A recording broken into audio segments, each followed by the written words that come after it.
It's a good subject. I've had like a lot of questions about that. It's probably one of the things I answer the most about. So let's talk about that.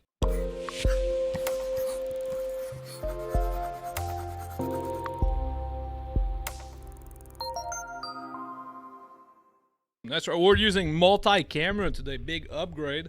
Moving up in the world because we're doing good things and life is being good to us because we're doing good things.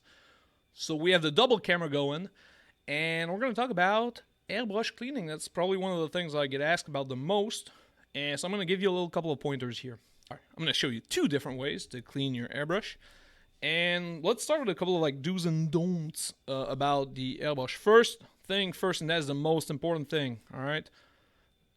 After every time like you use your airbrush and everything, you do not need to pull it apart, break down every piece, and clean everything like a maniac.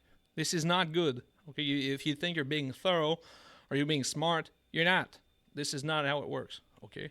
So don't do that. You're putting like a lot of extra wear and tear on fragile pieces for no good reason. If you think, but Max, I need to do it because it's always clogged and every time I do this, now it works. Your problem is not when you're dismantling and cleaning it then. It's like the day before or the hour before. It's what you do just before. Like the cleaning process is not correct and then you have to dismantle it to make it work. Your problem is not now as you're dismantling it. It was before. It's something else that you're doing that's wrong. So that's that's like the first thing, and the thing that like I hear people complain about the most is, I have to pull it apart every time. Like, nah. So if that is like kind of a problem for you, what it means is something else in your process is wrong.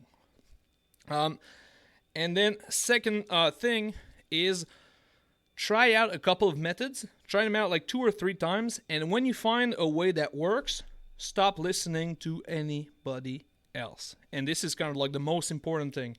Once you find like your thing, stop listening to everybody else, including me. If right now you're cleaning your airbrush, you don't have a problem with this, I mean, watch the video till the end because just to help my YouTube channel. But still, don't change what you're doing for the sake of changing.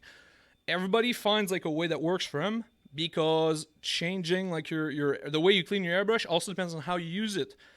This is the example I tell everybody when they ask me how I do it. Well, I use my airbrush almost every day, or very, very, very much every day. My cleaning process probably not the same as somebody that uses it once a week, or even less. And so some of the stuff I do because they work for me.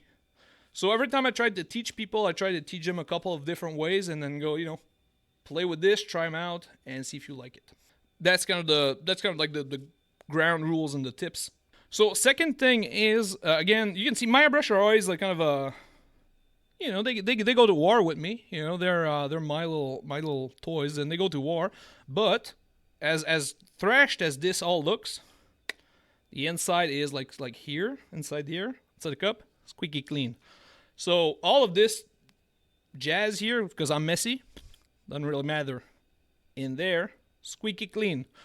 So you can, like, if you're tidy and if you're streaming and you don't want people to think that you're gross, clean your airbrush. But you don't really need to. The important part is here and here. Really, that's kind of all there is to it. So now let's look at a couple of ways. First of all, let's maybe put some paint in our airbrush just to check. Just to see that it works. All right, so we have purple in our airbrush. We don't want it anymore. So I'll show you how I do it first, and then I'll show you kind of a smarter way to go at it, especially if you're lighter in the uses. So the first thing I do, if there's a lot of paint left in this, I will put it back in the pot where I use it. So I would open this up like this alien purple. I would open it up, put it back in, just that way I save paint. After that, I like solo cups for this. Here, you can use whatever. I take a random solo cup, and I dump everything back in there. There's very little. And I use a glass cleaner here. This Sélection sounds very fancy because it's French, but it's actually the cheap kind. I just use glass cleaner for thinning and cleaning. It does both.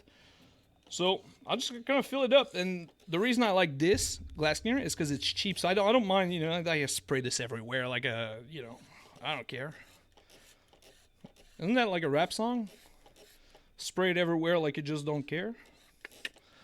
And then what we're gonna do, we're just gonna dump it right back down, like so. And this takes care of you know, a good lot. If we move this, and if we just like kind of sponge everything and put like a paper towel in there just to get out all the funk. You can see, you know, we're not far off, right? So if we just add some more of that cleaner right there, whoops, it's not really spraying purple. Hey, we did it. So now that was kind of easy because the purple here was like in our airbrush for, you know, 2 seconds. So it didn't have time to really mess anything up. Sometimes a little bit more tedious. I'll show you another thing. This is the next level special, right? The Kenny Boucher special. He calls it the backwash, and when there's paint on it, it's called the Gangster Gumbo, I think he calls it. I love Kenny because he's fun. So what do you do with this we'll call it a technique, is you pull your needle back. That's the important part. You block the airway and then you push. And when you do so, because the paint and the air can't get out, it will come back and shoot out through your cup. Okay, so if you're not careful, if you have like a bigger airbrush than a Sotar, it will like literally flare, like shoot out. So this thing is really good because if paint is lodged in there, it pushes it right back out. So when you're like at the end of cleaning, like now, you can kind of finish cleaning.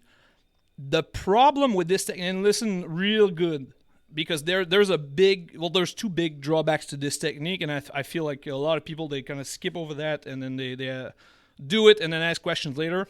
I'll give you the answer now.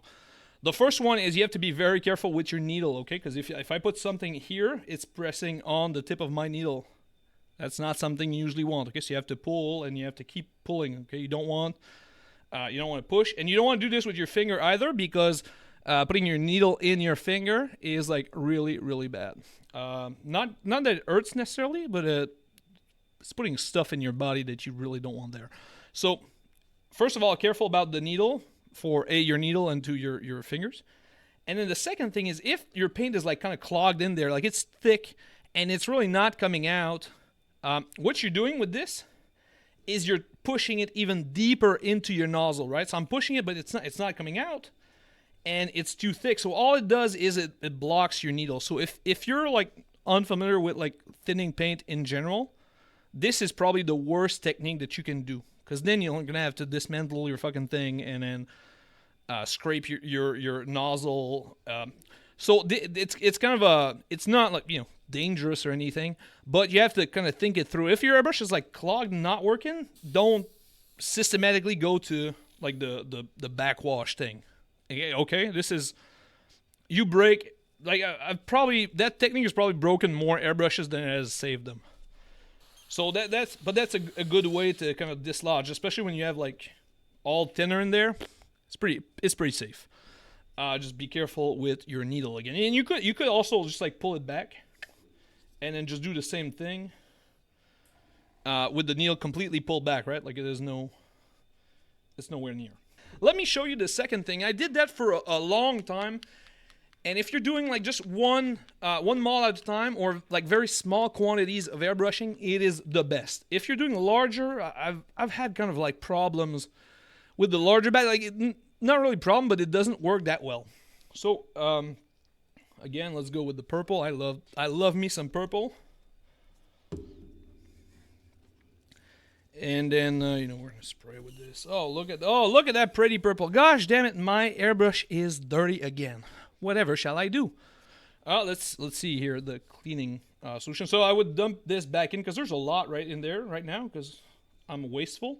So I would put it back in my pot here. Second thing, you need a cup of water. This is good old water, faucet, tap water, all that jazz. And what you're going to do is basically you're going to put your airbrush in it entirely, and then you're going to spray. Sorry, let's try to show you guys. It's kind of hard to... So it's important that like I try to stay like here, so I don't put the trigger part, like this part here. I try to not dunk it. And you just spray. Pull the needle, whatever, and spray. It bubbles up. And then don't spray like here. Do not spray, okay? Listen to me. Do not spray.